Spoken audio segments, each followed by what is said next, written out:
Dans l'actualité aujourd'hui, Dieudonné balance ses 4 vérités sur Zemmour et évoque le cas Blanche Gardin. Robert Ménard, un maire d'extrême droite, affirme sans complexe que l'Algérie, c'est chez lui. Et pour finir, Manon Aubry atomise un journaliste de CNews qui parle encore une fois des musulmans. Une séquence à ne pas manquer à la fin de cette vidéo.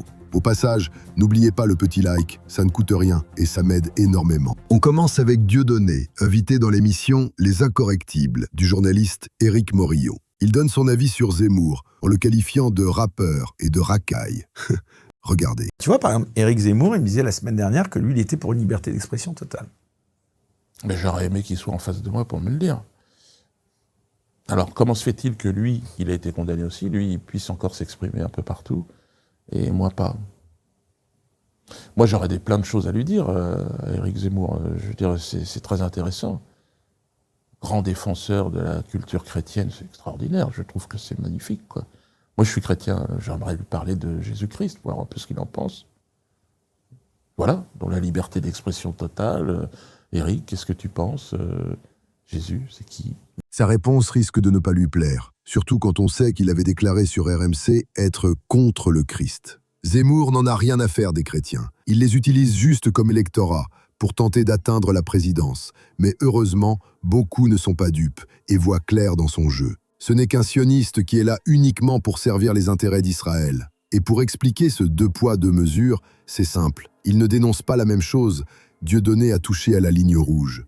Il a parlé du sujet qu'il ne faut surtout pas aborder en France. Zemmour, lui, se contente de tenir des propos islamophobes et xénophobes, ce qui est devenu monnaie courante en France. Il ne risque rien, à part quelques condamnations symboliques pour la forme. Mais tu salues cette Ah mais moi, je ne prise déteste d'opposition. pas Zemmour, mais c'est juste qu'il est, pour moi, c'est faux. Il est autorisé, Zemmour. Il n'est pas interdit. C'est pas vrai. On n'est pas au même niveau. Lui, il est encore, si tu veux, il joue dans ce petit milieu policé, il joue la racaille. Mais il est dans le système. C'est un homme du système. Il a grandi dans le système et il vit dans ce système.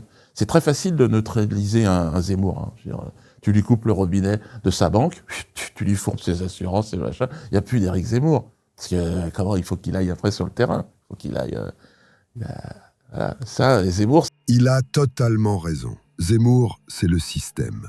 Il fait partie intégrante de ce même système qui a condamné Dieudonné. Comment voulez-vous qu'il se fasse condamner? Il ne va pas se tirer une balle dans le pied tout seul, voyons. Même histoire avec Alain Soral. On l'a évincé dès qu'il a franchi la ligne rouge. Et Blanche Gardin est en train de subir exactement le même sort. Toi, t'as été, voilà, ta banque, elle t'a... Plus de banque, plus d'assurance, contrôles fiscaux, sur toute ma famille, j'ai tout eu, je connais tout. Je connais tout le parcours. Et je peux te dire qu'Éric Zemmour, il n'est pas passé par là. Éric Zemmour, c'est un rappeur. Non, quelque part, c'est un rappeur.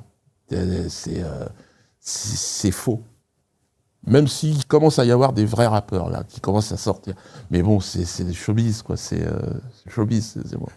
C'est fou à l'entendre parler. On dirait que c'est le plus gros criminel de France, alors que c'est juste un humoriste qui a fait des sketchs et qui a dénoncé ce qui se passait à Gaza.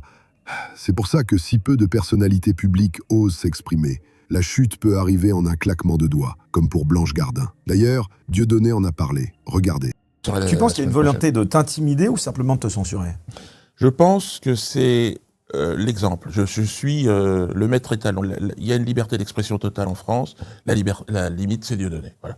Et donc, dire aux autres, attention, Dieudonné, tu te dieudonnises. C'est ce qu'on a dit d'ailleurs récemment à quelques humoristes, dont Blanche Gardin. Eh oui, parce que tu as vu ce qu'elle a dit cette semaine, qu'elle avait même dû trouver un autre appartement. Donc ça va très loin.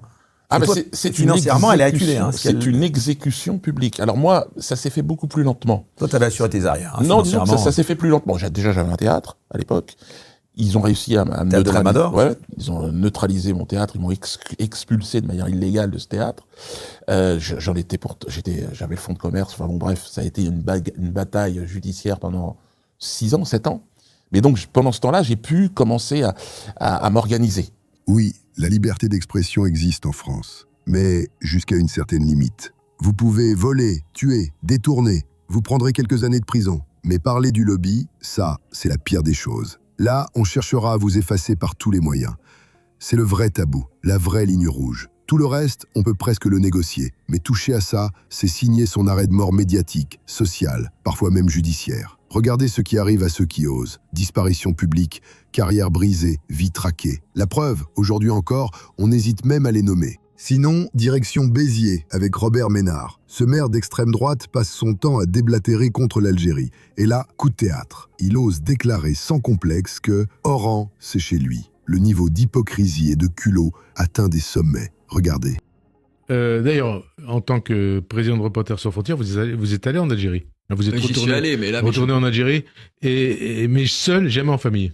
Hein? J'ai voulu y retourner en famille, Ouais. mais il faut dire qu'avec ce que j'ai dit sur l'Algérie pendant les années 90, ils m'ont plus jamais donné un visa. C'est une stupidité. J'ai même écrit, je vais vous faire une confidence, j'ai écrit à l'ambassadeur, ce que je fais pas souvent, en lui disant, écoutez, je veux amener ma fille et ma femme en Algérie pour leur montrer d'où je suis, d'où je viens, les plages, Oran, les quartiers qui ont été les miens, l'école où je vous jure sur la tête du bon Dieu, je l'ai pas écrit comme ça, mais c'est ce que ça voulait dire, que je ne parle pas de politique et je rentrerai pas en disant, regardez comment... Et alors aujourd'hui, vous avez envie d'y aller ou pas? Mais bien sûr, mais parce que c'est chez moi. C'est chez moi. Chez moi, je suis bicéphale. Enfin, c'est chez moi, chez vous, c'est pas ce que disent les Algériens. Oui, bah, c'est pas chez vous. Oui, mais ça, ils peuvent dire tout ce qu'ils veulent, ça reste chez moi. Qu'il essaye d'y retourner, même pour une journée, on verra bien s'il y arrive. L'Algérie ne délivre pas de visa aux nostalgiques de l'Algérie française. Il n'aura plus qu'à aller pleurer avec son pote Enrico Macias. Il ne manque vraiment pas de culot, celui qui crache en permanence sur l'Algérie. En vérité, la plupart des islamophobes obsessionnels en France sont des pieds noirs encore nostalgiques de l'Algérie française, qui se vengent par procuration sur l'islam depuis la libération du pays. Si Oran, c'est chez lui, alors les Algériens qui viennent en France, c'est aussi chez eux, non? Ah non, pardon. Là encore, 2 poids, 2 mesures. Sinon, on a Manon Aubry, qui a démonté un journaliste de CNews, qui, encore une fois, parlait des musulmans. Regardez. Mais c'est quoi ce choc des cultures? Par exemple, le choc révélé par le choc entre l'islam et le monde occidental, et plus particulièrement... Bah on y arrive, on y arrive. Quelle surprise! On y arrive, il fallait parler de l'islam. Non, je distingue l'islam de l'islamisme. Est-ce que l'islamisme pose un problème Vous vous rendez particulier en compte, Europe? monsieur Boccoté, quand même, que vous avez démarré la conversation en parlant de migration et vous arrivez à la fin sur la question de l'islam. Ben Donc, oui. vous faites un amalgame entre l'islam et l'immigration. Vous savez que dans notre pays, il y a des millions de concitoyens qui sont musulmans et qui ne sont pas d'origine immigrée. Vous le savez, ça, monsieur Boccoté? La question n'est pas J'ai là. le sentiment... Je termine ma réponse. Je termine ma réponse. J'ai quand même le sentiment qu'on arrive à ce moment de l'émission où, vous savez, il y a vraiment la consigne muslim. Vous avez peut-être regardé... Mais de quoi vous parlez? Vous savez à quoi je fais référence, mais si vous ne savez pas, je peux vous l'expliquer. À ce complément d'enquête qui a été diffusé sur CNews, où il est indiqué que des chefs de rédaction donnent pour consigne de parler muslim. Donc pour vous, la question de l'islam, la question de l'islamisme, plus CNews qui ne parle pas des musulmans. Impossible. Sinon, ça ne serait plus CNews. C'est comme des drogués. Ils ont besoin d'en parler chaque jour. Sinon, ils ne se sentent pas bien. La preuve, leurs bandeaux sur l'islam et l'immigration sont restés affichés 334 jours sur 365 en 2024. Par contre, vous les verrez jamais parler du musulman qui, tel un héros, a désarmé l'un des terroristes à Sydney, en Australie. Non, toujours les mêmes. Ils parlent d'islamisme, comme il l'a dit, mais jamais des musulmans qui risquent leur vie pour sauver celle des autres. C'est comme s'ils n'existaient pas.